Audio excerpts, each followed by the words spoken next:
Hola, bienvenidos a Esquina Literaria. Soy Yolanda Miranda y les estoy compartiendo la lectura de este libro, De animales a dioses, breve historia de la humanidad, de Yuval Noah Harari. Estamos en el capítulo número 15 que se llama El matrimonio de ciencia e imperio. Y el día de hoy vamos a leer Invasión desde el espacio exterior. Hacia 1517 los colonos españoles en las Indias del Caribe empezaron a oír rumores acerca de un poderoso imperio situado en algún lugar del centro continental mexicano. Solo 4 años después la capital azteca era una ruina humeante. El imperio azteca era cosa del pasado y Hernán Cortés señoreaba un vasto y nuevo imperio español en México. Los españoles no se detuvieron para felicitarse por el éxito y ni siquiera para tomar aliento. Iniciaron de inmediato operaciones de exploración y conquista en todas direcciones. Los antiguos gobernantes de América Central, los aztecas, los toltecas y los mayas, apenas sabían de la existencia de Sudamérica y nunca hicieron ningún intento de sojuzgarla a lo largo de 2000 años. Pero en poco más de 10 años después de la conquista española de México, Francisco Pizarro había descubierto el imperio Inca en Sudamérica y lo había conquistado en 1532.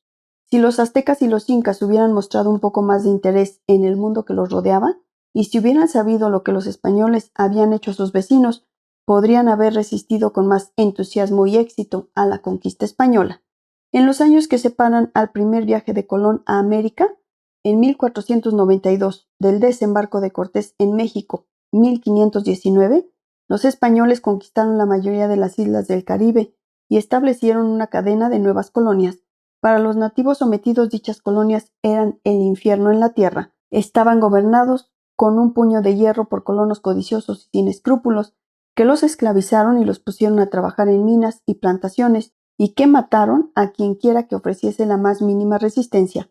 La mayor parte de la población nativa murió pronto, ya fuera debido a las duras condiciones de trabajo o a la virulencia de las enfermedades que llegaron a América a bordo de los buques de vela de los conquistadores. En 20 años casi toda la población nativa del Caribe había sido aniquilada, y los colonos españoles empezaron a importar esclavos africanos para llenar el vacío. Este genocidio tuvo lugar a las puertas mismas del imperio azteca, pero cuando Cortés desembarcó en la costa oriental del imperio, los aztecas lo desconocían totalmente. La llegada de los españoles fue el equivalente de una invasión extraterrestre procedente del espacio exterior. Los aztecas estaban convencidos de que conocían el mundo entero y de que gobernaban la mayor parte del mismo. Para ellos era inimaginable que fuera de sus dominios pudiera existir gente como los españoles. Cuando Cortés y sus hombres desembarcaron en las soleadas playas de lo que actualmente es Veracruz, fue la primera vez que los aztecas se encontraron con un pueblo completamente desconocido. Los aztecas no supieron cómo reaccionar. Tenían dificultad en decidir qué eran esos extranjeros. A diferencia de todos los humanos conocidos, los extraños tenían la piel blanca. También tenían mucho pelo facial. Algunos tenían el cabello del color del sol. Hedían de una manera horrible. La higiene de los nativos era mucho mejor que la de los españoles. Cuando los españoles llegaron a México por primera vez, se les asignaron nativos portadores de quemadores de incienso para acompañarlos a donde quiera que fueran. Los españoles pensaron que se trataba de una marca de honor divino. Ahora sabemos por fuentes de los nativos que encontraron insoportable el olor de los recién llegados. La cultura material de los extranjeros era incluso más desconcertante. Habían llegado en barcos gigantescos que los aztecas no habían imaginado nunca, y mucho menos visto. Cabalgaban sobre animales enormes y terribles, rápidos como el viento. Podían producir rayos y truenos que salían de sus palos de reluciente metal. Poseían espadas largas y relucientes y armaduras impenetrables, contra las cuales las espadas de madera y las lanzas de pedernal de los nativos eran inútiles. Algunos aztecas pensaban que debían de ser dioses, otros aducían que eran demonios, o los fantasmas de los muertos, o poderosos magos. En lugar de concentrar todas las fuerzas disponibles y aniquilar a los españoles, los aztecas deliberaron, perdieron el tiempo y negociaron. No veían ninguna razón para apresurarse. Después de todo, Cortés no tenía más de 550 españoles con él. ¿Qué podían hacer 550 hombres contra un imperio de millones? Cortés era igualmente ignorante acerca de los aztecas, pero él y sus hombres disponían de algunas ventajas importantes sobre sus adversarios, mientras que los aztecas no tenían experiencia que les preparara para la llegada de esos extranjeros de extraño aspecto y malolientes. Los españoles sabían que la tierra estaba llena de reinos humanos y desconocidos.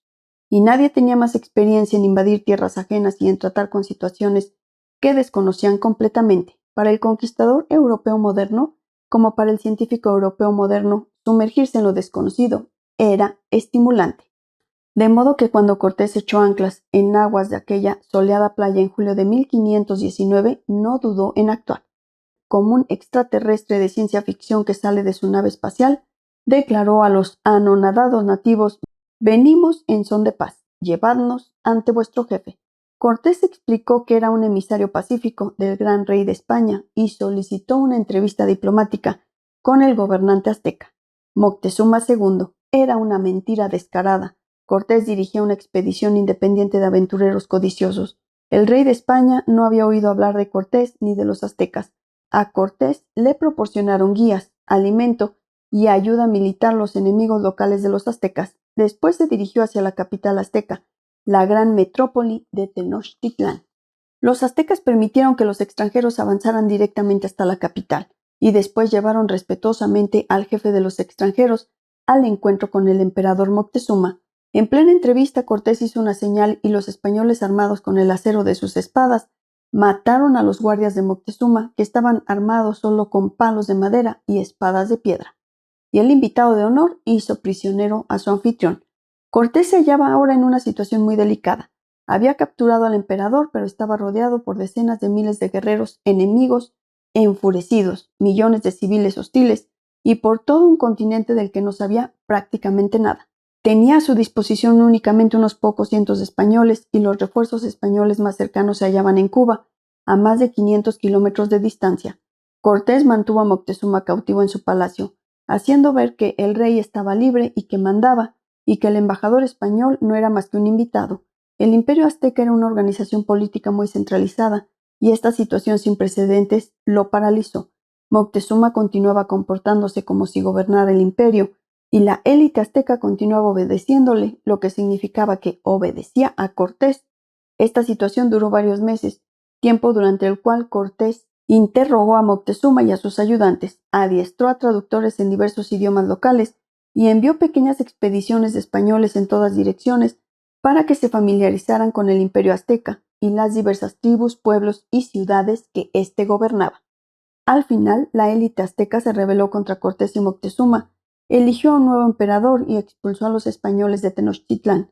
Sin embargo, a esas alturas ya habían aparecido numerosas grietas en el edificio imperial. Cortés empleó el conocimiento que había obtenido para abrir más todavía dichas grietas y escindir el imperio desde dentro. Convenció a muchos de los pueblos tributarios del imperio para que se unieran a él contra la élite azteca gobernante. Y los pueblos tributarios cometieron un terrible error de cálculo. Odiaban a los aztecas, pero no sabían nada de España o del genocidio caribeño. Supusieron que con la ayuda de los españoles podrían librarse el yugo azteca. Nunca se les ocurrió la idea de que los españoles acabarían sojuzgándolos. Estaban seguros de que si Cortés y sus pocos cientos de secuaces causaban algún problema, podrían ser vencidos fácilmente. Los pueblos rebeldes proporcionaron a Cortés un ejército de decenas de miles de soldados locales, y con su ayuda Cortés asedió Tenochtitlán y conquistó la ciudad. En esta fase cada vez más soldados y colonos españoles llegaban a México, algunos desde Cuba, otros directamente desde España. Cuando los pueblos locales se dieron cuenta de lo que estaba ocurriendo, ya era demasiado tarde. Al cabo de un siglo del desembarco en Veracruz, la población nativa de las Américas se había reducido en un 90%, debido sobre todo a enfermedades con las que no estaba familiarizada y que llegaron a América con los invasores. Los supervivientes se encontraron a merced de un régimen codicioso y racista, que era mucho peor que el de los aztecas. 10 años después de que Cortés desembarcara en México, Pizarro llegó a las costas del Imperio Inca. Tenía menos soldados que Cortés. Su expedición constaba solo de 168 hombres, pero Pizarro se aprovechó de todo el conocimiento y la experiencia conseguidos en las invasiones previas. Los incas, en cambio, no sabían nada de la suerte que habían corrido los aztecas.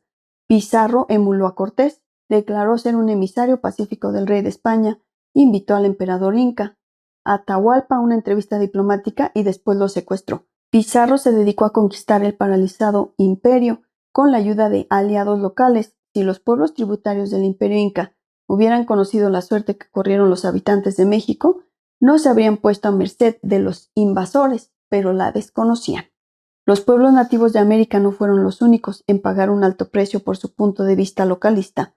Los grandes imperios de Asia, el otomano, el safávida, el mogol y el chino, tuvieron muy pronto noticias de que los europeos habían descubierto algo grande, pero mostraron muy poco interés por dichos descubrimientos. Continuaron creyendo que el mundo giraba alrededor de Asia y no hicieron ningún intento para competir con los europeos por el control de América o de las nuevas rutas oceánicas en el Atlántico y el Pacífico. Incluso reinos europeos pequeños como Escocia y Dinamarca enviaron algunas expediciones de exploración y conquista a América, pero ni una sola expedición ni de exploración ni de conquista fue enviada nunca a América desde el mundo islámico, la India o China. La primera potencia no europea que intentó enviar una expedición militar a América fue Japón.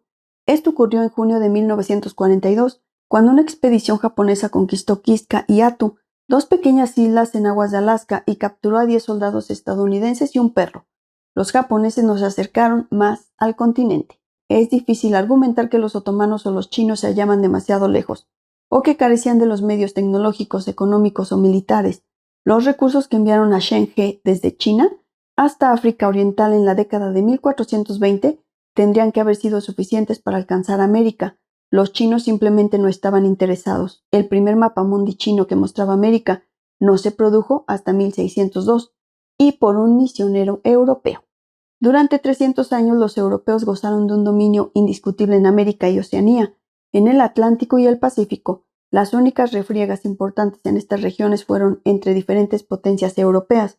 Finalmente, las riquezas y los recursos acumulados por los europeos les permitieron invadir también Asia, derrotar sus imperios y dividirlos entre ellos. Cuando los otomanos, persas, indios y chinos se despertaron y comenzaron a prestar atención, ya era demasiado tarde. No fue hasta el siglo XX cuando las culturas no europeas adoptaron una visión realmente global.